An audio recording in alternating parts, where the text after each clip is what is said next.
வாழ்க வையகம், வாழ்க வையகம், வாழ்க வளமுடன். முதல் முறையாக என் வாழ்க்கையில் ஒரு அறிவு திருக்கோயில் அமைச்சதேன். அமர்ந்திருக்கின்ற பெருமக்கள் முன்னிலையிலே இந்த தொடர்களை முதலாக உச்சரிக்கிறேன். இதற்கு முன்னால் தமிழ் மேடைகளிலே நான் பேசும் பொழுது, தொடங்கும் பொழுது வாழிய செந்தமிழ், வாழ்க நற்றமிழர், எல்லா உயிர்களும் பின்பற்றுவாங்க என்று சொன்னது. சென்றேறக்குரிய உங்களுடைய அதே தொடரைத்தான் நான் வேறு வார்த்தைகளால் சொல்லிக் கொண்டிருக்கிறேன். எல்லா உயிர்களும் பின்பற்று வாழ்க என்பது வடலூர் வல்லப்பெருமானுடைய வாசகம். அதைத்தான் நான் இறுதியாக பயன்படுத்தியிருக்கின்றேன். அன்பிற்குரிய மேடையில் இருக்கக்கூடிய நிகழ்வின் தலைவர் ஐயா ஆரோக்கியசாமி அவர்கள் உடலாலும் மனதாலும் ஆரோக்கியம் மிக்கவர் என்பதை அவருடைய முறையாலும் பேசும்போது இருக்கக்கூடிய மகிழ்ந்த உள்ளத்தோடு பேசுவது ரொம்ப முக்கியம் என்பதனால் உங்களை எல்லோரையும் மகிழ வைத்து உரையாற்றி சிறப்பு விருந்தினர் என்ற ஒரு சிறியவனை பெருமைப்படுத்தி உங்கள் முன்னால் உங்களுக்கு ஒரு ஊக்கத்தை கொடுத்திருக்கின்றார்கள். இந்த மனவளக்கலை பயிற்சி மேற்கொள்ள வேண்டும், நிறைய பேரை அழைத்து வர வேண்டும் என்ற ஊக்கத்தை கொடுத்திருக்கின்றார்கள். அவர்கள் எண்ணம் ஈடேற வளர என்னுடைய மனமார்ந்த வாழ்த்துக்களை தெரிவித்துக் கொள்கின்றேன். பொதுவாக நான் குடும்ப நிகழ்ச்சிகளில் பிள்ளைகளை வாழ்த்தும் போதும் திருமண மக்களை வாழ்த்தும் போது நான் பயன்படுத்துகின்ற வார்த்தை வாழ்க வளமுடன், நலமுடன், செல்வ செழிப்போடு, சிரிப்போடு என்றுதான் வாழ்கிறேன். இது என்னுடைய தொடர், நானே சொல்றேன். ஏன்னா வடமொழியில எனக்கு அக்கறை கிடையாது, நம் மொழியில என்பதனால் அதை பயன்படுத்துவது. ஆனால் தாய்மொழியிலே பயன்படுத்தும் போது கூட வாழ்க வளமுடன் தான் முதலில் சொன்னேன். வாழ்க வளமுடன், நலமுடன், செல்வ செழிப்போடு, சிரிப்போடு வாழ்க என்றுதான் வாழ்ந்து வரும். அடுத்த வாழ்க்கைனால் நாம் வாழணும் என்பது அடிப்படை தத்துவம். அன்பிற்குரிய பிள்ளைகளே, இந்த விழா என்பது பொங்கல் விழா. இந்த விழாவிலே அறிவு திருக்கோயிலிலே நடப்பதனால் ஒரு சிலவற்றை நான் முதலாவதாக சொல்லி வாழ்க்கை அனுபவத்தையும் உங்களோட பகிர்ந்து கொள்ள ஆசைப்படுகிறேன். பொதுவாக என்னுடைய பெற்றோர், என்னுடைய தந்தையார் ஒரு சன்மார்க்க சீலர். சிறு வயதிலே அவர் 6 மாத குழந்தையா இருக்கும் போது தந்தையை இழந்து ஒரு விதவை தாயோடு வந்து வளர்ந்து ஒரு 12 வயதிலே தேவார திருவாச பற்றோடு பாடி சின்ன கல்வி மட்டுமே முடித்தவர். பிறகு வயது ஏற அருப்பாவிலே கவிஞர் சுதாந்த யோகியார் அவருடைய நூலை படித்து 24வது வயதிலே வள்ளல் பெருமான் மீது ஈடுபட்டு அதையே வாழ்க்கை நெறியாக வைத்து அந்த வாழ்க்கை நெறியில் இறுதி நாள் வரையிலும், அவருடைய இறுதி பயணம் வரையிலும் நெறி பெறாமல் வாழ்ந்த ஒரு மதிப்புக்குரிய தந்தை. இந்த இடத்திலே நான் அவர்களை நினைப்பது என்பது மிகவும் எனக்கு நன்றிக்குரிய ஒன்றாக கருதுகின்றேன். தாய் தந்தையை நினைப்பது நல்ல நிகழ்வுகளே அவசியம் என்பதனால் அவர்களிடத்திலிருந்து நான் பெற்ற ஒன்று என்னவென்றால், அவர்கள் வாழ்நாள் முழுக்கும் பொய் வைத்து நான் பார்த்ததே கிடையாது. என்ன நினைக்கிறார்களோ அதை பேசிவிடுவார்கள். அன்புக்குரிய என்னுடைய சகோதரர் பேராசிரியர் ஆறுமுகம் அவர்கள் நன்றாக அறிவார்கள். நிறைய பேசி பழகியிருக்கிறார்கள் பிரியமாக. எதை நினைக்கிறார்களோ வெட்ட வெளிச்சமாக பேசக்கூடியவர்கள்.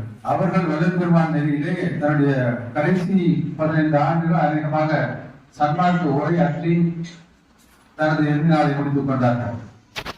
ஆனால் படாத துன்பங்கள் கிடையாது. செல்வ வறுமை, செழுமை இரண்டிலும் சமமாக அனுபவித்து வெளியேறியவர்கள்.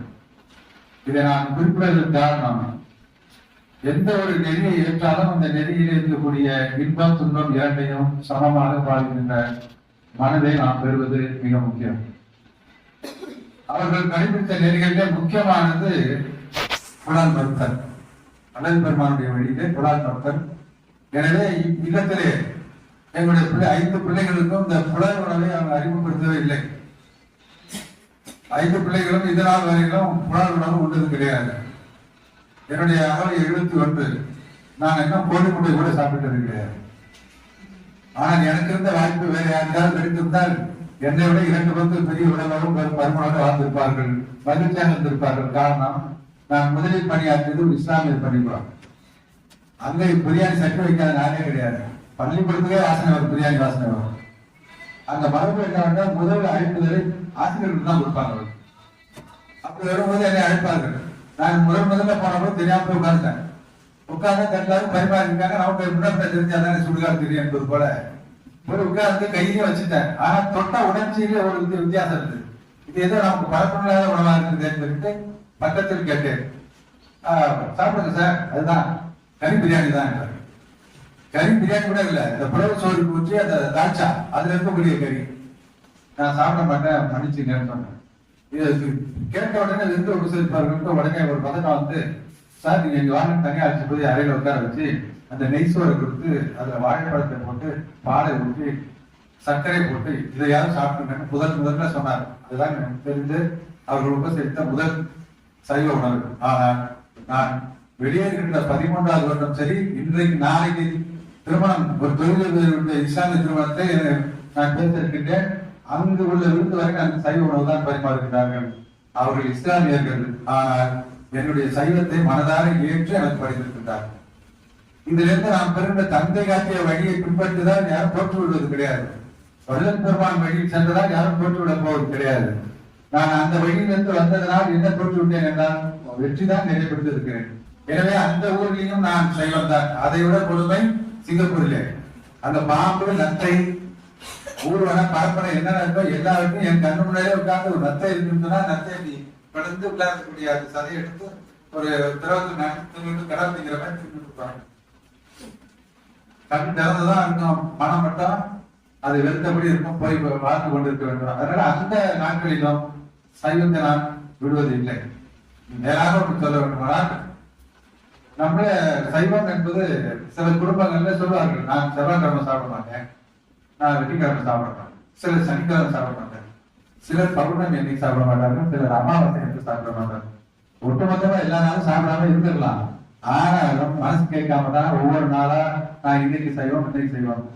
இது அந்த கல்லூரியில பொதுவான விருது ஏற்பாடு பண்ணும்போது அது 4 இன மக்கள் வாழ்கின்ற நாடு. மலாய்க்காரர்கள், வெள்ளைக்காரர்கள், தமிழர்கள், அது இல்லாமல் தமிழர்கள், மலாய்க்காரர்கள், வெள்ளைக்காரர்கள் இருப்பார்கள், சீனர்கள் பெரும்பான்மையாக இருப்பார்கள். சீனர்கள் தான் உணவுல ரொம்ப உலக அளவில் எல்லாருக்கும் சாப்பிடக்கூடியவர்கள். எனவே கல்லூரி முதல்வர் கூப்பிட்டு சொல்றாங்க, இந்த உணவை ஏற்பாடு பண்ணுவதா அந்தந்த அவர்கள்ட்ட கொடுத்துருங்க. இப்ப தமிழர்கள் எந்த முறையில என்னென்ன கொடுக்கும் போது நான் சைவம் நான் சாப்பிட மாட்டேன்னு சொன்ன போது சைவ உணவை நீ செய்ய வேண்டியதானே என்று சொன்னார்கள். அப்போ அவர் பிரின்சிபால் என்கிட்ட ஒரு வார்த்தை சொன்னாங்க, இங்க சில ஆசிரியர்களை நான் கேட்கிறேன், வெரி ஃபன்னி சிஸ்டம், எனக்கு என்னன்னு தெரியல. அவங்க செவ்வாய்க்கிழமை சாப்பிட மாட்டேன், வெள்ளிக்கிழமை சாப்பிட மாட்டேன், ஆனா நான் வெஜிடேரியன்ங்கிறாங்க. அது எப்படி வெஜிடேரியன் ஆகும்? நான் தானே அப்படி கிடையாது. என்னுடைய ரோல் மை லைஃப் பிறந்ததுலேருந்து நான் இது வரைக்கும் ஏன்னா நீங்களே ஏற்பாடு செய்யணும். உடனே போய் அங்கே கோமல விளாசத்துல ஒரு பெரிய கடை இருக்கு. அதுல போய் எனக்கு கொடுத்த பட்ஜெட் வந்து அந்த அவங்களுடைய உணவை விட விலை குறைவு. அதனால வாங்கி நிரப்பி அரை முழுக்க வச்சு அந்த 4 இன மக்கள் சாப்பிட்டு இந்த மூலையிலிருந்து வந்த நம்முடைய தமிழ் சைவ உணவு எல்லாருக்கும் வெற்றி பெறுகின்ற அளவுக்கு அந்த நிர்மாணம் எல்லாரும் இருந்து சீனர்கள் எல்லாரும் என்ன கேட்பாங்க, கனெக்டை சம்திங் எடுப்பாங்க, சேர்த்து விவசாயம் என்ஜாய் அப்படின்னு சொன்னாலே போய் எடுத்து வச்சுட்டு சாப்பிடுறாங்க. வடை ரொம்ப பிடிக்கும் அவங்களுக்கு. இவ்வாறு எதற்காக சொல்ல சைவத்தை கடைபிடித்ததனால் நாம் அதிலிருந்து விலக வேண்டிய அவசியம் ஏற்படாது. துன்பம் வரும். சில நேரங்களில் நான் போன புதிதிலே எந்த கடையில் சைவம் என்று தெரியாமல் 2 நாட்கள் பட்டி இருந்திருக்கேன். கிடைப்பதை வாங்கி சாப்பிட்டு பழமா வாங்கி எத்தனை நாளைக்கு பழமா வாங்கி சாப்பிட்டு முடியாம குருவியா பறவையான பழத்தை. எனவே அது 2 நாள் தான். பிறகு கண் திறந்தது. பிறகு இன்றைய வரையில் தமிழக உணவு வகைகளில் பெரும்பாலானவற்றை சுவையோடு செய்து தரக்கூடிய ஆற்றல் மிக்கவனாக நானே இருக்கிறேன் சாட்சியாக. எதற்கு சொல்றேன், இப்ப வரும்போது அம்மாவுக்கு வீட்டுல எல்லாம் செஞ்சு கொடுத்து தான் வெளியில வந்திருக்கேன். ஐயா பெரியார் சொன்னார், பெண்கள் கையில இருக்கக்கூடிய கரண்டியை பிடிந்து புத்தகத்தை கொடுன்னு சொன்னாருன்னு. நான் இன்னும் ஒரு படி மேல சொன்னேன், கரண்டியை பிடிந்து நாளை தவிர யார்கிட்ட கொடுக்கணும்னு அவர் சொல்லாம விட்டுட்டாரு. எனவே நானே எடுத்துக்கொண்டேன் கரண்டி. தினசரி உணவு அண்ணா வந்தாங்க தெரியும், வீட்டுக்கு வந்தாங்கன்னா காலை உணவு என் மருமகளை மட்டும் குழந்தைக்கு செஞ்சு விட்டு ஒதுக்கிடுவேன். 11 மணி வரைக்கும் மத்தியானத்துக்குள்ள எல்லா உணவும் இரவும் நானே செய்து விட்டுருவேன். எல்லா வகையான உணவும், மலாய் உணவு வேணுமா, அந்த உணவு வேணுமா, எதா இருந்தாலும் செய்துட்டு. எதுக்கு சொல்கிறேன் என்றால் ஏதாவது ஒரு தத்துவத்தை நாம் கடைபிடிக்கும் போது அதிலே வரக்கூடிய சங்கடங்களை கண்டு ஒதுங்கி விடுவது நல்லது அல்ல. துன்பத்தை ஏற்றுக்கொள்ள பழக்க வேண்டும். மன வலிமை என்பது வேறு எதுவுமே கிடையாது. துன்பத்தை இருக்கும்போதுதான் மன வலிமை உண்மையிலேயே இருக்கிறது என்று பொருள். கோபத்தை அடக்கும் போது அதை விட அதிகமாக இருக்கிறது என்று சொல்லலாம். தாங்குவதிலே பெரிய தாங்குதல் என்பது சிரத்தை அடங்குவதும் துன்பத்தை தாங்குவதும் தான்.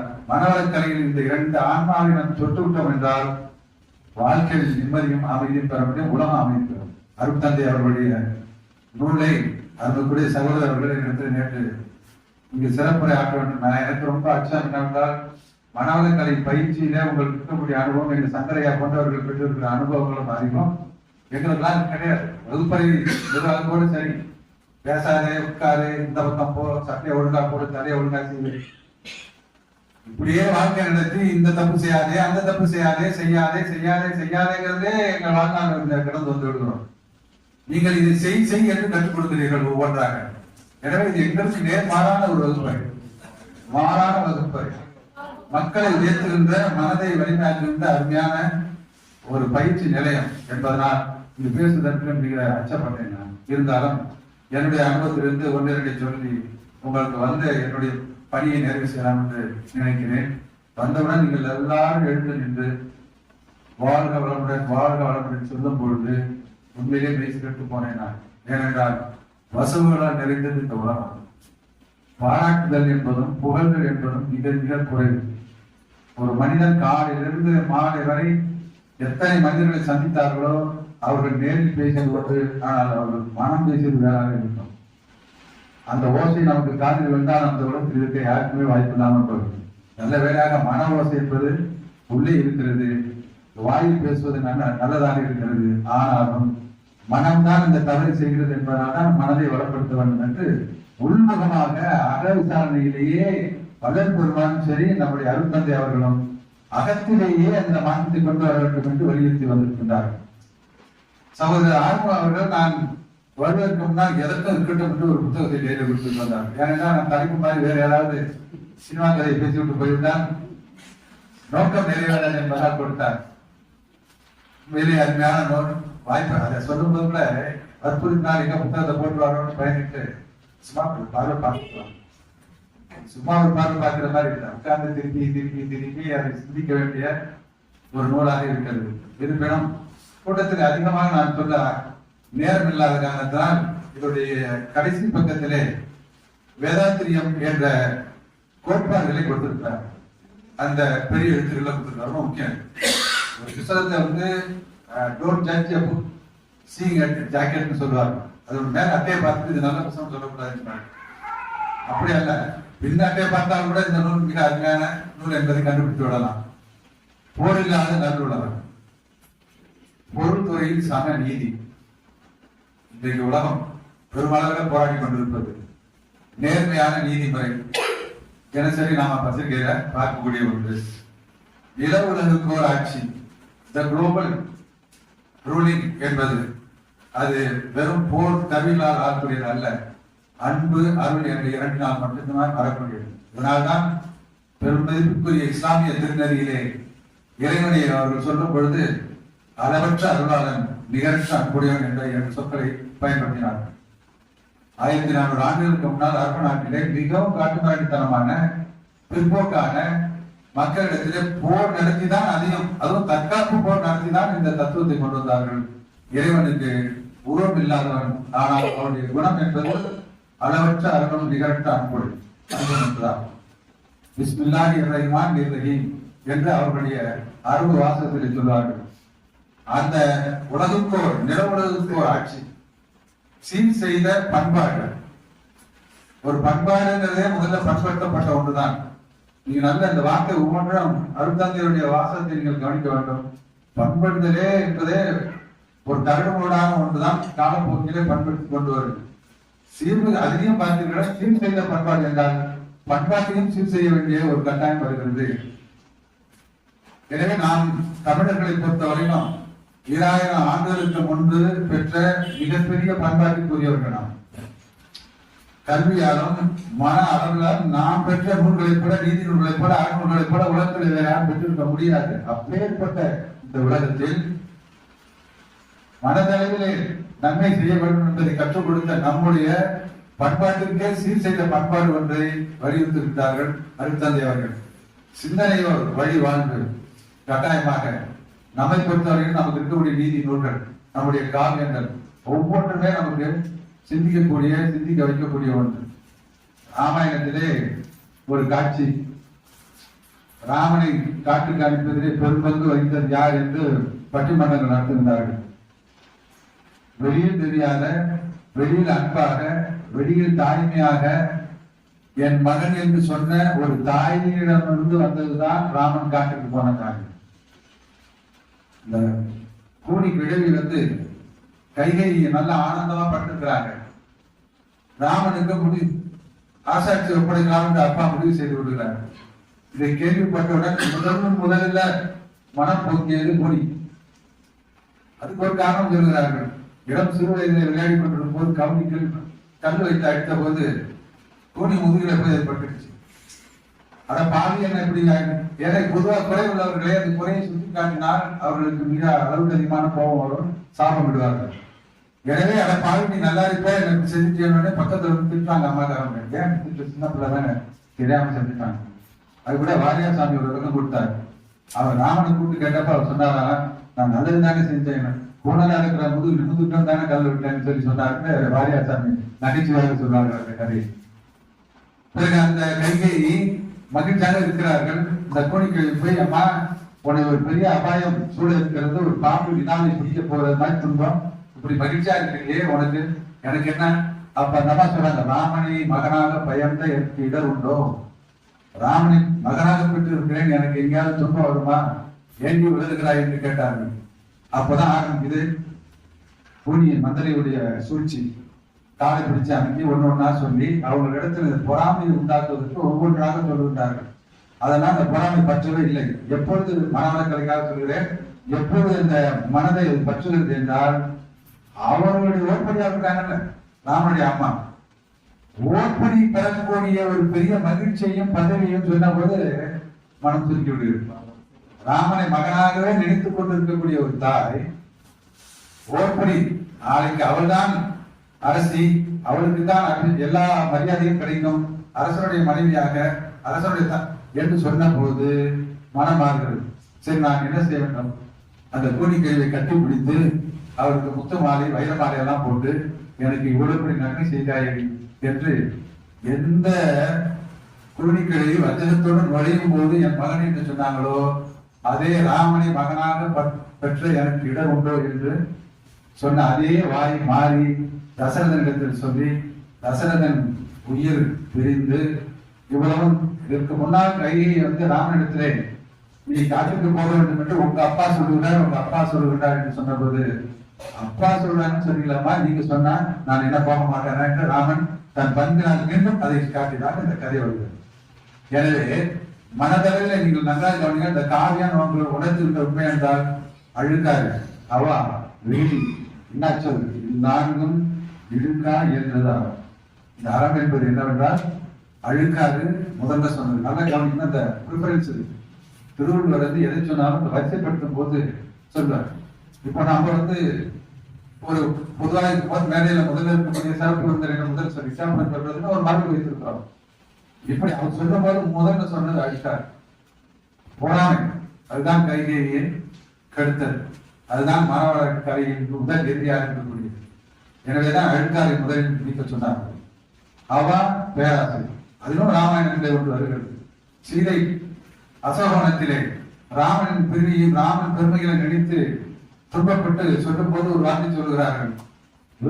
அவர் யாராவது விருந்தினர் வந்துவிட்டால் என்ன மாதிரி நம்பினாரா தான் பரவாயில்ல, ராமரை பத்தி அவங்க கவலைப்படுறாங்க. விருந்து வந்த போது 800 மோ என்று ஐயூரம். ஐயோ யாராவது விருந்தாங்க ஆம்பளையா இருக்காரு, தனியா இருந்து எப்படி டீ போடுறாரு, எப்படி காப்பி போடுறாரு, எப்படி வாங்கன்னு சொல்றாரு, உட்கார்ந்து சொல்றாரு, அவருக்கு ஒரு எவ்வளவுமே தெரியாது. அப்பா நீ என்ன சொல்ற இதே குரல் அப்போதே ராமாயணத்தில் ஒழித்திருக்கிறது. அப்ப சொல்றாங்க சீதை அவருக்கு விருந்து வந்தால் என்ன செய்வார் என்று தெரியவில்லை என்று. அதை விட இன்னொரு இடத்துல சொல்லி சிரிக்கிறாங்க. ராமர் சிரித்தலை சொல்லி எழுதுறாங்க. எப்ப சிரிக்கிறாங்கன்னு சொன்னா அந்த பார்ப்பனர்களுக்கு பசுக்களை தானமாக கொடுக்கும் போது ஒரு பார்ப்பனர் ராமா இன்னும் கொஞ்சம் கொடு, இன்னும் கொஞ்சம் கொடு, இன்னும் கொஞ்சம் கொடுத்த பத்தாம ஆசையில துடித்ததை பார்த்து ராமர் சிரித்தார். அவன் பேராசை கொடுத்திருக்கிறாரு, இவ்வளவு பசுமாடுகள் இருக்கு, வாங்கிட்டு போறது அதோட போக வேண்டியதானே, இன்னொன்னு கொடுங்க இன்னொன்னு கொடுங்க நம்ம ராமர் சிரித்தாரா, என்னையா உனக்கு இவ்வளவு பெரிய ஆசை இருக்கு. எனவே அவன் வெகுளி கேட்க வேண்டாம், எல்லா இடத்திலும் எல்லாருடைய உறவுகளையும் கேட்கக்கூடிய மாமருந்து வெகுளிதான். என்ன சொல் கேட்க வேண்டாம். இவையெல்லாம் தவிர்த்த ஒரு நல்வாழ்க்கைக்காக தான் காப்பீடுகள் நமக்கு உணர்த்துகின்றன. பெருமாக்களுடைய வாழ்க்கையை கவனித்து பார்த்தால் வல்லல் பெருமான் இடத்திலே கவனித்தீர்கள் என்றால் அவர்கள் தன்னுடைய மனதிலே எந்த அளவுக்கு அருவருட்சியை பெற்றார்கள் என்பதற்கு அவர்கள் நடவடிக்கைகளிலிருந்து புரிந்து கொள்ளலாம். ஒன்று, நடக்கும் போது கைவீசி நடப்பதையும் பேசும்போது உறக்க பேசுவதையும் தவிர்த்தார்கள் வல்லல் பெருமான். அவர்களே பார்க்க சொல்றாங்க, நான் கைவீசி நடப்பதை நாணி மெய்யெல்லாம் போர்த்தி நடந்தேன் என்று சொல்லுகிறார்கள். படித்திருக்கிறாங்க. ஒரு திருடன் ஒரு கடுகனை காட்டினான். கருத்தவன உடனே திரும்பி தோக்கப்பட்டிருக்காங்க. ஏன்னா ஒரு தோட எடுத்து போய் அவர் என்ன பண்ணுவாரு, எடுத்தா ரெண்டி எடுத்து போட்டுமேங்கிறதுக்காக அருள் உள்ளம் பாருங்க எப்படின்னு. திருடம் வந்துட்டாங்க, ஐயோ ஐயோ கத்து ஊரை ஒன்னாக்கி புடிச்சு கொண்டு போய் இப்பெல்லாம் செய்தித்தாள பாத்தீங்கன்னா தர்ம அடின்னு ஒரு வார்த்தை வச்சிருக்காங்க. தர்மத்துல இப்படி ஒரு தர்மம் கண்டுபிடிச்சது தர்ம அடி. அவரை போட்டு உடம்பெல்லாம் விளாசி எடுத்து பார்க்க நமக்கே இறக்கம் வந்துடும், என்ன பார்க்கிறாரு, ஏன் இதை போய் திருடி இப்படி மாட்டிட்டாரு என்று அந்த அளவுக்கு ஒரு இறக்க வச்சு இந்த அளவுக்கு ஒரு கொடுமை செய்கின்றார்கள். இவையெல்லாம் வள்ளல் பெருமானுடைய அருள்லத்திலே கிடையாது. வள்ளலார் தான் முதல்ல இந்த இறக்கமே என் உயிர் என்ற வாசகத்தை சொல்லி சாதாரண செடிகொடி வாழ்வது, வாடிய பயிரை கண்ட போதெல்லாம் வாடினேன்னு சொல்றது பெரும்பாலும் எப்படி எடுத்துக்கோன்னா பொதுவா ஒரு செடி வாழ்வதை பார்த்து சொன்னதாக இருக்கிறோம். ஆனால் அது பொருள் அந்த குறிப்பு அதுல இருந்து பெற பொருள் என்னன்னா பயிர் வாடினால் உயிர் வாழும். பயிர் செலவு குறைந்துதான் பசி வரும்.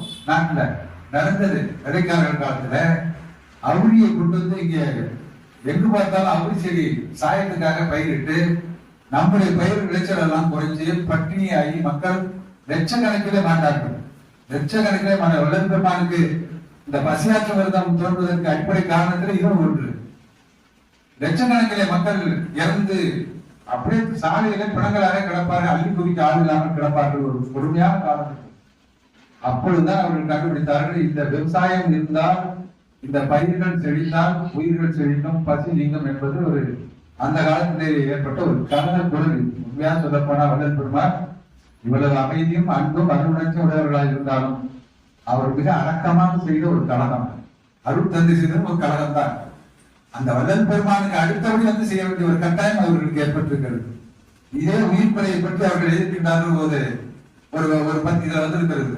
அந்த உயிர்ப்பிழையை பற்றி படிக்கும் போது நமக்கே ஒரு மாதிரி கலக்கம் ஏற்படுகிறது. புலால் மறுத்தல் என்பது பொல்லான் புலால் மறுத்தானே கைகூப்பி எல்லா உயிரும் தொடர்ந்து சொல்வதற்கு அடிப்படை காரணம். நாம் கொள்வது நாம் தின்பதற்கு என்பது அல்ல, தின்பதை விட இறக்க உணர்ச்சியை கொண்டு விட்டுதான் நாம சாப்பிடுகிறோம் என்பதால் அதை முதல் கொல்லாம் கொண்ட பிடிக்கிறோம். பிடிச்ச மாதிரி விட்டுட்டோம்னா அந்த மீன் எப்படி அந்த தண்ணிக்குள்ள ஓடுப்பார். தட்டாம்பூச்சி சிறு வயதுல பிடிக்கிறோம், பிடிச்சோடனே கொஞ்சம் அமைக்கி அது வாழ அமைக்கிட்டோம்னாக்க அதால பழக்கம் முடியாமல் பிரிச்சு கீழே விழுந்து அப்படியே கிடக்கும். கொஞ்ச நேரத்துல எல்லா எறும்புகளும் சேர்ந்து அதை கொண்டு திருப்பி நாம பார்த்தா நமக்கே மனசு கஷ்டமாகும். ஏன் பிடிச்சோம் சிக்கி இதெல்லாம் பிடிக்க கூடாது எந்த உணர்வு வந்துடும். எந்த ஒரு உயிருமே தன்னை ஒரு எறும்பா இருந்தாலும் கை மேல விரல வச்சோம்னாக்கா அது எப்படியாவது ஓடிவிட வேண்டும் என்றுதான் நினைக்கிறது. எனவே அது பெறுகின்ற அந்த மகிழ்ச்சி, அதனால் நாம் பெறுகின்ற நல்ல உள்ளம், இதைத்தான் அவங்க அந்த உயிர் இறக்கத்தின் மூலமாக கொண்டு வர வேண்டும் என்று வள்ளல் பெருமான். மற்றபடி உலகம் உண்மை ஒன்று இருக்கிறது என்னவென்றால் 70 விழுக்காடு மக்கள், ஏன் 80 விழுக்காடு மக்கள் புலால் உணவு தான் உண்ணுகிறார்கள். இந்த உலகம் பசி இல்லாமல் இருப்பதற்கு புலால் உணவு ஒரு துணையாக இருக்கிறது என்பது ஒரு பக்கம் உண்மையாக இருந்தாலும் அருள் உணர்ச்சியை கெடுக்கக்கூடியதாக இருக்கிறது என்பதுதான் அதில் அடிப்படை உண்மை. நீங்கள் விளைவை பார்ப்பதை விட காரணத்தை நன்றாக ஆராய வேண்டும் என்று அடிக்கடி சொல்வார்கள். எனவே நான் நேற்று ஒரு நண்பர் எனக்கு ஊர்தி ஓட்டி கொண்டு வந்தார். பேர் என்னன்னு கேட்டேன். ஜீவா என்றார். உங்க அப்பா என்ன பெரிய புரட்சியாளரா கம்யூனிஸ்ட்காரரா பேர் வச்சிருக்காரு? இந்தாங்க யாரும் எப்போதுமே பேர் வச்சுப்போது நல்ல வித்தியாசமான பேர்லாம் வைப்பாரு. வரிசா தவம் பண்ணி நான் பேர்லாம் சொன்னார். சரி, உங்க அப்பா என்ன கொள்கை உள்ளவங்க? அவரு இந்த வள்ளலார், திருநெறியில் உள்ளவர். அப்படின்னா நீங்க புலால் சாப்பிட்டாங்க இதெல்லாம் நடந்தது, புலால் சாப்பிட்டீங்களான்னு கேட்டேன். நான் சாப்பிட ஆரம்பிச்சேன் சார். ஏன் நான் அப்படி வெளியில வேலை இல்லாமல் சுத்தி இருந்த போது வேற வழி இல்லாமல் சாப்பிட்டு இருந்தேன். சரி இப்பொழுது என்ன செய்யுது? இப்ப கசாப்பாடு. வாழ்க்கை பாருங்க, ஒரு நாள்ல நம்ம சந்திக்கின்ற ஒவ்வொன்றும் நமக்கு ஒரு பாடத்தை கொடுக்குது. அதுக்கு பிறகு கலந்து ஜெயக்குமார் வந்திருக்காங்க. அவருக்கு ஒரு ஆசான். அவர் சொல்வார், எதை பார்க்கிறாயோ அவற்றையெல்லாம் எழுது, எதை கேட்கிறாயோ அவற்றையெல்லாம் எழுது என்று அவர் அவ்வாறே எழுதி அது தஞ்சையில் அல்ல உலக அளவில் நிறைய அந்த எழுத்துக்கு மதிப்பு எழுதிருக்கிறது. பார்க்கின்ற ஒவ்வொன்றிலும் நமக்கு இருக்கிறது. எனவே இந்த அருளுணர்ச்சி என்பதை வாத்தியார் ஒரு இடத்துல சொல்லுவார். பாஞ்சாலி அந்த துணி அந்த சேலையை பிடித்து துச்சாதனன் இழுக்கும் போது அவளால் முடிந்த வரையில் பிடித்து விடாமல் இருக்கிற வரையிலும் கிருஷ்ணன் உதவி செய்யவில்லை. அந்த கதை பேசாமல் இருக்கிறார், அமைதியாக இருக்கிறார். ஏன் அவருக்கு திமிரு இருக்கு, தானே பார்க்கணும்னு நினைக்கும் போது கடைசியில முடியாத பணத்தோடு இருக்கும்போது கையை விட்டு கண்ணா என்றவுடன் சேவைகள் வர ஆரம்பித்து விட்டார். தன்னம்பிக்கை குறைந்த போது அனுப்புகிறார் என்று அந்த கருத்தை சொல்கிறார். அந்த சேவை எப்படி வளர்ந்தது, ஒன்று ஒன்றாக எப்படி வந்தது என்பதை பாரதி ஒரு 3 வரிகளிலே சொல்லுகிறார். ரொம்ப நல்ல அருமையான பொய்யதம் துயரினை போல். அது எப்படி வந்துச்சுன்னு கேட்டா, பொய் சொல்றவங்க இருக்காங்க பாருங்க, அவங்க துன்பம் எப்படி வரும். போலீஸ்காரங்க விசாரிக்கும் போது முதல்ல அவங்க கேட்பாங்க, வேலை இது எடுத்த நான் எடுக்கல சார், ஒரு 4 அடி கொடுத்தாங்க சார், நான் எடுத்தேன் தான் சார். நீ எந்த ஊரு? நான் கள்ளக்குறிச்சி சார். இன்னொரு 4 அடி கொடுத்தேன் சார், நான் கள்ளக்குறிச்சி இல்லை சார், இங்கேதான் இலவசம் இருக்கேன். இன்னொரு 4 அடி, ஒவ்வொரு 4 அடிக்கும் ஒரு பொய் வளர்ந்து பொய்யதம் புயலினை போல் என்றால் ஒவ்வொரு பொய்க்கும் விழுகின்ற அந்த அடி, அந்த துன்பம் மேலும் மேலும் வருகிறது. எனவே பொய்யை தடுப்பது மிக மிக நல்லது. பொய் சொல்லிட்டோம்னா அந்த மனசாட்சி எவ்வளவு பாடுபடுவது ஒவ்வொருத்தருக்கும் நன்றாக தெரியும், நன்றாக தெரியும். ஆனால் போதிக்கின்ற ஆசிரியர்களுக்கு பார்ப்பது ரொம்ப கடினம். வகுப்பறையில தலைமை ஆசிரியர் போய், ஏங்க மேடம் 2ஆம் கிளாஸ் மேடம், நீங்க இந்த போர்டை கொஞ்சம் சுத்தமா வச்சுக்கூடாது. ஐயோ சார், அது 1ஆம் கிளாஸ் டீச்சர் வராங்களா சார், அவங்க தான் சார். கொஞ்சம் கூட யோசிக்காம அந்த நேரத்தில் தப்பிப்பதற்காக உண்மையிலே 1ஆம் கிளாஸ் டீச்சர் ரொம்ப நல்லவங்க. அவங்க எப்போதும் வந்தோடனே முதல்ல போட்டு திறப்பான், போகும்போது படுத்து தான் போவாங்க. ஆனா 2ஆம் கிளாஸ் டீச்சர் சொன்னது பாருங்க, அது எவ்வளவு பெரிய அடுத்தவர்கள் செய்யக்கூடாத ஒரு தீர்வு. பள்ளிக்கூடத்துல நான் சொல்வது ஆசிரியர்களை குறைத்து பேசுவதற்காக சொல்லவில்லை. இதை நான் பிள்ளைகளுக்கு பொய் சொல்லக்கூடாது பாப்பா, என்றும் குறைந்துள்ளதாகாது பாப்பா, தெய்வம் நமக்கு துணை பாப்பா, ஒரு தீங்கு வர மாட்டாது பாப்பான்னு கற்பிக்கின்ற நமக்கு நம்முடைய ஆழத்திலே அந்த அறவுணர்ச்சி இருக்க வேண்டுமா இல்லையா என்பது. எனவே பாரதி சொன்ன அந்த பாட்டிலே சொல்ற, பொய்யதம் துயரினை போல். அடுத்தது அது நேர் வார நல்ல புண்ணிய வாழத்தம் புகழினை போல். புண்ணியம் செய்கின்றவர்களுடைய புகழ் எப்படின்னா, நீங்கள் தடுத்தாலும் தடுத்து நிறுத்த முடியாது, போய்கொண்டேதான் இருக்கும். இங்க இருக்கக்கூடிய நிர்வாகிகள் மனவளக்கலை அறிவு திருக்கோயிலை கொண்டு வந்து நீங்க மக்களுடைய நன்மைக்காகவே, நன்மை செய்வதற்காக மட்டுமே செய்யக்கூடியது புண்ணியம். பாவங்களை குறைப்பதற்குள்ள புண்ணியம்.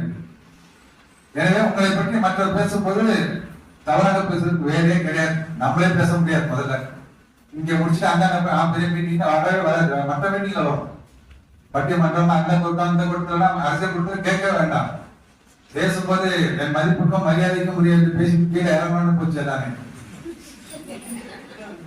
ஐயா ரொம்ப நல்லா பேசுறீங்க, நான் பேசுறேன், வேற வெளியில பேசுற மாதிரி வந்துச்சுன்னா அவங்க அப்படியே தன் நிலையை மாற்றிக்கொள்வார்கள். அரசியல் இது ரொம்ப சாதாரணம். எனவே அறம் உள்ளே நுழைந்த பிறகு அந்த புண்ணியவாளருடைய புகழ் எப்படி வளர்க்கிறது என்று அதுக்கு அடுத்தது ஒன்று சொன்னார்கள். அதுதான் பெரும்பான்மையாக இருக்கக்கூடிய அன்பு சகோதரிகளுக்கு சொல்லக்கூடிய வார்த்தை, தையலர் கருணையை போல். அந்த புடவை எண்ணிக்கை எவ்வளவு அதிகம் என்பதற்கு, இன்யூமரஸ் என்பதற்கு, நியூமரஸ் என்பதற்கு எவ்வளவு ஒரு பொருளாக அவ்வளவு சேர்த்து சொன்னாங்க. அவ்வளவு புடவைகளுக்கு பொய்யதம் துயரினை போல் நம்பர் 1, புண்ணியவாளர் புகழினை போல், தையலர் கருணையை போல், பெண்களுக்கு ஏற்படுகின்ற கருணையை போல அது அளவில்லாமல் வந்து சொன்னார். இது மாணவர்களுக்கு கிடைத்த மிகப்பெரிய மரியாதை அல்லவா? அதுவும் குறிப்பா எப்படி அந்த எந்த இடத்துல சொல்கிறார் பாருங்க.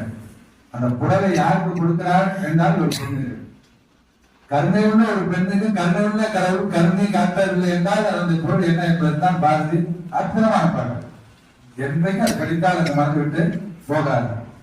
எனவே இது பெரியவர்களுடைய வாழ்க்கையை உற்று கவனிக்கும் பொழுது இந்த இன்பத்தையும் துன்பத்தையும் எப்படி எடுத்துக்கொண்டார்கள், மனவளக்கலையில் நாம் பெற வேண்டிய பயிற்சியில் இந்த பாடல்கள் மிகவும் உதவும். நபிகள் பெருமானாரை பற்றி ஒன்று சொல்ல ஆசைப்படுகிறேன். அங்கிருக்கிற பெரியவர்கள், நீங்கள் இங்க இருக்கக்கூடிய நம்மில் பலரும் யார் எந்த அடையாளங்களோடு இருக்கிறோம் என்பது முக்கியம் அல்ல. இது உலகம் சார்ந்த ஒருமைப்பாடு சார்ந்த ஒரு தத்துவம் அருட்தந்தை சொன்னது. எனவே இந்த நல்லிணக்க முறைகளை நாம் சில சான்றுகள் மூலமாக தெரிந்து கொள்வது மிகவும் முக்கியம். அதில் ஒன்று வரலாற்று சான்று நபிகள் பெருமாள் அவர்கள் காலையில் சுபுகு என்று ஒரு தொழுகை உண்டு. அவர்கள் காலையில 5 மணிக்கு அந்த தொழுகை, 5:30 மணிக்கு தினமும் அவங்க தான் நிறைய முதல்ல கொண்டு வராங்க. ரொம்ப முக்கியமாக தெரிந்து கொள்ள வேண்டியது இஸ்லாமிய சட்டத்திலே அந்த யூதர்களுடைய பழைய முறை வழிபாட்டு முறைகளில் இருந்த குறைகளை நீக்கி ஒரு புது முறையில் இஸ்லாத்தை கொண்டு வருவதற்காக அவர்கள் முயற்சி செய்யும் போது கடுமையான சோதனைகள் அவர்களுக்கு உண்டு. புது முறை வழிபாட்டை கொண்டு வருகிறார்கள். ஒரு பள்ளிவாசல், சின்ன ஓலை குடிசை, அதுல போய் எந்த அடையாளமும் கிடையாது, உருவம் கிடையாது, எதுவும் கிடையாது, ஒரே திசை தான் இருக்கும். மண்டிட்டு தொழுது விட்டு வருவார்கள். இந்த முறையை கொண்டு வரும்போது பாரம்பரியமாக சிறைக்கு பெண் சிசுவை வெட்டி பணியிட்டு கொண்டு வந்த ஒரு சமூகம் இது என்ன புதுமுறை, ஒன்றுமே இல்லாமல் கும்பிடுகிறாங்க என்று சொல்லி அவமானப்படுத்துவதற்காக குடல், அந்த ஒட்டகத்தோடைய அடுத்த குடல் இருப்பாங்க, மலக்குடல் இருப்பாங்க, அதை கொண்டு வந்து அவர் தொழில் கொண்டு இருக்கும்போது அவரு தோல்லையே போட்டு போயிடுவாங்க. எடுத்து போட்டு விட்டு சுத்தம் செய்து விட்டு மீண்டும் ஒரு தொழிலை செய்வாங்க. காலையில எடுத்து அந்த பிரேயருக்கு போகிறது அவருடைய வழக்கம். காலையில் எழுந்து போவாங்க. போகும்போது இதே மாதிரி இந்த மாற்று மதத்தை சேர்ந்தவரோட மூதாட்டி, நல்லா கவனிக்கணும், மூதாட்டி. இப்பதான் தையல் கரண்டை பத்தி சொன்னேன். கொஞ்சம் மாறான கதை. ஒரு வயதான பெருமாட்டி தினமும் தனக்கு பிடிக்காத ஒரு கடவுள் முறை கொண்டு வரான்னு சொல்லி மாடி எடுத்து குப்பை பண்ணிட்டே இருப்பாங்க. தினசரி தினமும் கூட்டிகிட்டே இருப்பாங்க. அவர் தொடச்சு விட்டு சுத்தம் பண்ணிட்டு திருப்பி தொழிலுக்கு போயிடுவாங்க. ஒரு நாள் மீண்டும் அவர் போகும்போது குப்பை வேணும்னு திருப்பி சட்டுன்னு பார்த்தாங்க. கேட்டாங்க, நீங்க மேல இருந்து குப்பை போடுவாங்களே, உடம்பு சரி. நேரா மேல போனாங்க. நேரா போய் அவங்களை பார்த்து வணக்கம் சொல்லி, அம்மா உடல்ல பாதிச்சுன்னு சொன்னாங்களே, எப்படி இருக்கீங்கன்னு கேட்டாங்க. இதுதான் மனவளக்கலையின் மிக முக்கியமாக நாம் அறிய வேண்டிய பாடம். ஜீசஸ் கிரைஸ்ட் என்ன சொன்னாரு, இவர்கள் அறியாமல் செய்த படைகள் தான். கையில காய்கறி வெட்டும் போது கையை லேசா அப்படி கீழிட்டா கூட வீட்டுல இருக்க ஒவ்வொரு உறுப்பினரும் ஒவ்வொரு மாதிரி கத்துவாங்க. மருமகளை பிடிக்காத மாங்காய் வச்சுட்டேன், இந்த இளவு வேலையை நான் தான் செய்யணுமா, வேற யாரும் செய்யக்கூடாதுன்னு கத்துக்கு இவங்க கத்துறது வேலையா இருக்கும். மருமகளா இருந்தா அவங்க கத்த பத போட்டு காய்கறி இருக்கும்போது ஒவ்வொரு, அதாவது நாம் ஏற்படுகின்ற துன்பத்தை அளவுக்கு அதிகமாக வெளிக்காட்டி நாம் அதன் மூலமாக இணக்கத்தை பெறுவது, அது ஏதோ ஒரு குறையில் இருக்கிறோம். அவர் என்ன செய்தார், தனக்கு ஏற்பட்டது இது மட்டும் இல்ல, அவருடைய வாழ்க்கையில நிறைய இருக்கு. கல்லால் எரிந்தார்கள் சில பேர், சொல்லால் எரிந்தார்கள் சில பேர். அவளையும் பொறுத்து தாகா நம்பி என்று பெயர், பொறுமை நம்பி, சாந்த நம்பி என்று பெயர் நபிகள் பெருமானாருக்கு. வள்ளல் பெருமான் நெறிய அளவிலே அதை பிரபலப்படுத்துவதா நிறைய துன்பங்களை அனுபவித்தவர்கள், சாதாரணம் இல்லை. ஒரு சாமி சொல்கிறேன், இப்போது அருவி திருக்கோயில் என்று வைத்திருக்கிறோம். கோயில் என்று சொல்லி சிதம்பரத்தை தான் முதலிலே குறித்தது. முதலில் கோயில் என்றால் சிதம்பரத்தை தான் குறிக்கும். அந்த கோயிலிலே வள்ளல் பெருமான் சென்னையை விட்டு வந்த பிறகு அந்த கோயிலுக்கு தினமும் போய் அங்கு பிரசங்கம் செய்வது ஒரு மரபு. அதே கோயிலுக்கு பிரபல இலக்கண அறிஞர் தமிழ் மேலே இலங்கையில் இருந்து யாழ்ப்பாணத்தில் இருந்து வந்த ஒரு பெரும் புலவர், அவரும் அங்க உபன்யாசம் பண்ணுவார். அவர் சைவ திருமுறைகள்லாம் நன்றாக தெரிந்தவர், நிறைய விவரங்கள் தெரிந்தவர். அவர் எடுத்து நிறைய கூட்டம் இருக்கும். வள்ளல் பெருமான் பேச ஆரம்பித்த பிறகு மெதுவாக கூட்டாலும் மெதுவாக அந்த பக்கம் போவார். அவருக்கு கடும் கோபம் வந்துட்டு ஆத்மகனாவர். இவர் மேல சொன்னார், இவர் என்ன பேசுறார், இவர் பேசுவதெல்லாம் நல்ல பாடல் கிடையாது, அருள் இல்லை, இந்த பாடல்களே அருள் நிறைய கிடையாது, இவை எல்லாம் மறுப்பா என்று பெயர், இவற்றை அறுப்பாக்கள் என்று சொல்லக்கூடாது என்று சொல்லி இதை ஒரு பெரிய வழக்காக கொண்டு போனார்கள் என்று சொல்வார்கள். நீதிமன்றம் வரையணும். வள்ளலாருடைய பாடல் அறுப்பாக்கள் தான் என்று சொன்னது யார் தெரியுங்களா? ஒரு இஸ்லாமிய புலவர் சதாவதானி செய்தி தம்பி பாவலர் என்பவர்தான் அதிலே அருள் நிறைந்திருக்கிறது என்று சொன்னார். காரணம் என்ன தெரியுமா? அவருடைய நெறியிலே அந்த தூய்மையின் பெருமை இருப்பதால் உடனே புரிந்து கொண்டு சொன்னார்கள். நம்முடைய நெறியிலிருந்து விலகியதால் திருமலைகளுக்கு எதிராக இருந்ததால் கொஞ்சம் மாறினார். எல்லாமே திருமலைக்கு எதிராக அல்ல. இப்போது அருத்தந்தை அவர்கள் பேசும்போது கவனித்தீர்கள் என்றால் வேதத்திலிருந்து சிலவற்றை, கீதையிலிருந்து சிலவற்றை, நன்மை எங்கிருக்கிறதோ அவற்றையெல்லாம் தேடி, குணம் நாடி, குற்றமும் நாடி, அவற்றில் மிக எதுவோ அவற்றையெல்லாம் ஏற்றுக்கொண்டார்கள். ஏனென்றால் மனம் வளம் பெற வேண்டும் என்று சொன்னால் முதல்ல இந்த பக்கம் இருக்கணும்.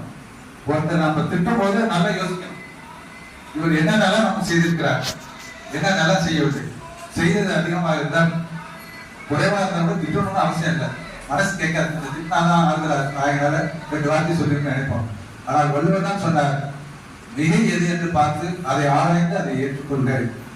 எனவே பெருமக்களுடைய வாழ்க்கையில் இயேசுநாதராகட்டும், நபிகள் நாயகமாகட்டும், வள்ளல் பெருமான் ஆகட்டும், மத தெரேசா ஆகட்டும், அவர்களுடைய நற்பணி என்பது அந்த முதுமையில் ஒரு வெளிநாட்டில் மொழியாரியாத ஒரு கூட்டத்தில் காண சகிக்காத ஒரு மக்களுக்காக தன்னுடைய வாழ்நாளை அர்ப்பணித்தார்கள் என்றால் எவ்வளவு பெரிய, அதுவும் அவர்கள் செய்த தொண்டில் குறிப்பிட்டு சொல்றார்கள். அவர்கள் பட்டினியாக இருந்த ஒரு குடும்பத்திற்காக, ஒரு இந்து குடும்பத்திற்காக அரிசியை கொண்டு கொடுத்த போது அந்த பெண்மணி அதை வாங்கி பக்கத்தில் இருந்த ஒரு இஸ்லாமிய குடும்பத்திற்கு கொடுத்தார்கள் என்றும், இப்படியெல்லாம் தையலுக்காக இப்பொழுது சொன்னமாக தன் பிள்ளைகள் பட்டினியாக இருந்தாலும் கொடுத்தது. அவ்வாறு தாய்மார்களுக்கு அக்காலத்தில் ஒரு முறை இருந்தது. தாய் நோயாளிப்பட்டு விட்டால் பக்கத்தில் தாய் பால் கொடுக்கின்ற முறை இருந்தது. இதெல்லாம் பண்பாட்டிலே நாம் நிறைய பார்த்திருக்கின்றோம். எனவே நிறைவாக நான் அதிக நேரம் பேசவில்லை. பொங்கல் திருவிழாவை பற்றி சொல்ல ஆசைப்படுகின்றேன். நமக்கென்று இருக்கின்ற ஒரே ஒரு விழா, நாம் அனைவருக்குமான விழா. அது இக்காலத்தில் சமத்துவ பொங்கல் என்று கூட பெயர் வாங்கிவிட்டது. என்னுடைய இஸ்லாமிய சகோதரர்கள் பொங்கல் என்று பொங்கல் வைக்கின்றார்கள். என்னுடைய இஸ்லாமிய கிறிஸ்தவ சகோதரர்கள் பொங்கல் வைக்கின்றார்கள். அத்தகைய பொங்கல் என்று பொங்கலை வைக்கின்றார்கள். கேட்க வேண்டாம், எல்லா இடத்துல இந்த பொங்கல் வைக்கின்ற பண்பாடு இருக்கிறது. பொதுவாக நம் பசியாற்றுகின்ற ஒரு விளைநிலத்தினுடைய அதனுடைய பெருமையை, அதில் வேலை செய்கின்ற உழவர்களுடைய பெருமையை உணர்த்துகின்ற ஒரு அருமையான நாள் இந்த நாள்.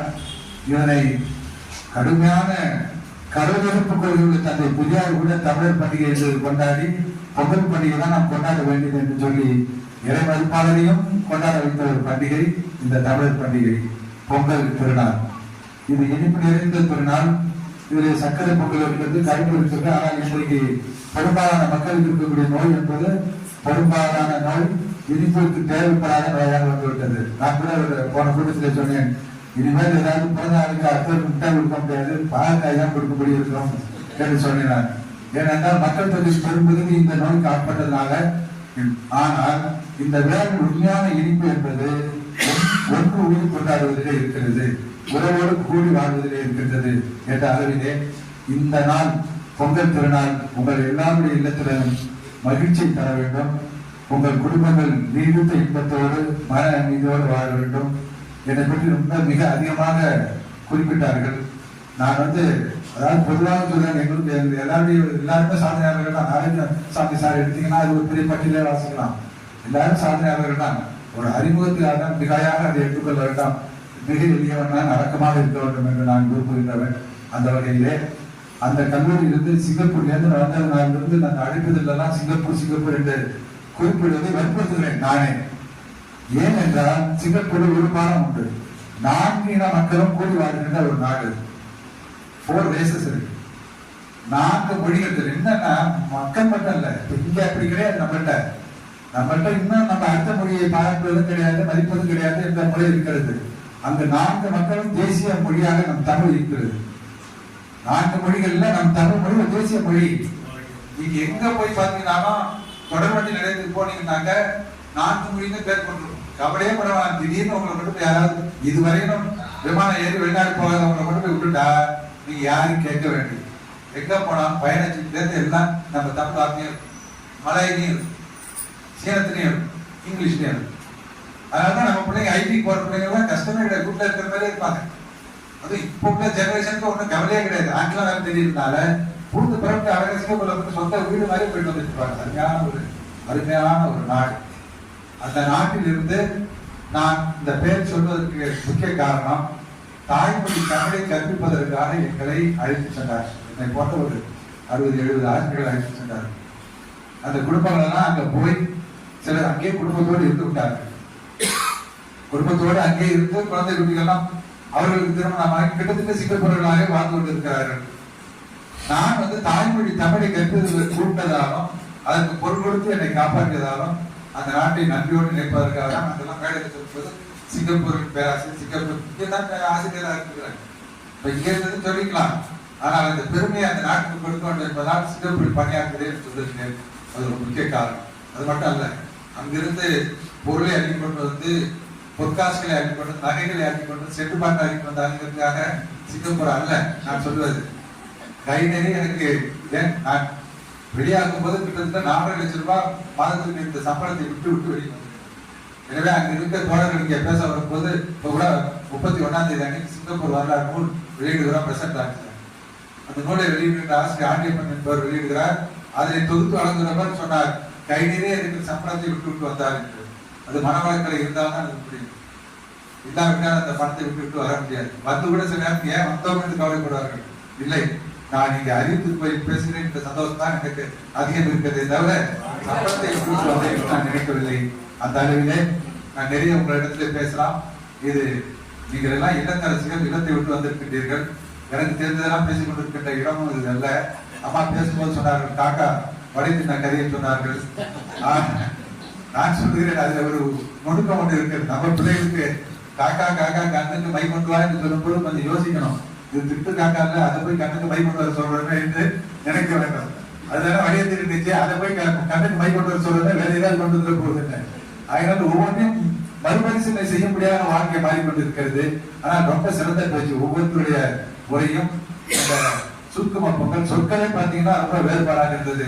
அத்தனை துணை பேராசிரியர்களையும் மனதார வாழ்த்தி வாழ்க வளமுடன், வாழ்க வையகம், வாழ்க வையகம் என்று சொல்லி எனக்கு வாய்ப்பளித்து அழைத்து வந்த என்னுடைய அன்புக்குரிய சகோதரர் ஆறுமுகம் அவர்கள், அவரில் இந்த மனவளக்கலைக்கு ஒரு நல்ல சான்று. எவ்வளவுதான் ஆக்ரோஷமா அவர்களிடத்தில் எவ்வளவு நேரம் பேசினாலும் அந்த நிதானம் ரொம்ப இருக்கும், ரொம்ப நிதானமா இருக்கும். இதுவே வெற்றி, மனவளக்கலையில் வெற்றி அடைந்திருக்கிறார்கள் என்று சொல்லலாம். ஆறுமுகம் ஒரு கூட கோபப்படாமல் இருப்பது ரொம்ப ஆச்சரியமாக இருக்கிறது. எனவே இந்த வாய்ப்பினை எனக்கு அளித்ததற்காக உங்களுடைய நிர்வாகத்தில் இருக்கக்கூடிய அத்தனை பேருக்கும், பேராசிரியர்கள் மேடையில் இருக்கிற ஒவ்வொருத்தரையும் தனியாக சொல்லவில்லை, இங்கே பேசிய துணை பேராசிரியர்கள் அவ்வளவு பேரும், பேராசிரியர் ஆறுமுகம் உட்பட உங்கள் அனைவருக்கும், தொகுப்பு வழங்கிய தொகுப்பாளி அவர்களுக்கும், அதுக்குரிய மணிகண்டன் ஐயா அவர்கள் பாரு ஐடி தொழில் இருந்துட்டு நீங்க எங்க மைத்திர ஜெயக்குமார் தான் இதை எப்போதும் தஞ்சைக்கு பெருமையாக செய்து கொண்டிருப்பார்கள். இங்க வந்தவுடன் நீங்கள் செய்கிறது இதெல்லாம் ஒரு பெரிய தோட்டம், எல்லாருக்கும் வரக்கூடியது அல்ல, எல்லாருக்கும் வரக்கூடியது அல்ல. என்ன செயல்பட்டு நீங்க விளக்கம் கொடுத்த போது இந்த துறையில இருப்பவர்கள் கண்ணே இல்லை என்று நான் சொல்லிக் கொண்டிருப்பேன். கோயில் எல்லாரும் அவர்களுக்கு கம்ப்யூட்டர் தவிர வேறு ஒன்றுமே தெரியாது என்று நான் சொல்லிக் கொண்டிருப்பேன். சுஜாதாவே சொல்லியிருக்கிறார். சுஜாதா இவ்வளவு பெரிய கணினி யுகத்தினுடைய மிகப்பெரிய தந்தையாக இருந்தும் அவர் ஒரு குறை சொல்லியிருந்தார். என்னன்னு கேட்டா, ஒன்னா சொன்னாங்க, வீட்டுல பைப்பு விழுதுன்னு சொல்லி ரொம்ப நாளா இருந்தோம்னா அதை பார்க்கவே இல்லைன்னு அவங்க மனைவி சொன்னதாக எழுதியிருப்பார். ஆனா பாத்தீங்கன்னா ராக்கெட் போற வரைக்கும் உள்ள அவ்வளவு சயின்ஸே எழுதினவர் சொல்லிட்டு இருக்கிறவர். மனைவி சொன்னாங்க, வீட்டுல பைப்பு விழுது அதை பாருன்னு சொல்லி நாளா இருக்கு. இதான் வாழ்க்கைக்கும் தத்துவத்துக்கும் உள்ள பெரிய வேறுபாடு என்று சொல்லி வாய்ப்பளித்தவங்கள் அனைவருக்கும் என்னுடைய நன்றியை தெரிவித்து வாழ்க வையகம், வாழ்க வையகம், வாழ்க வளம். நன்றி, வணக்கம்.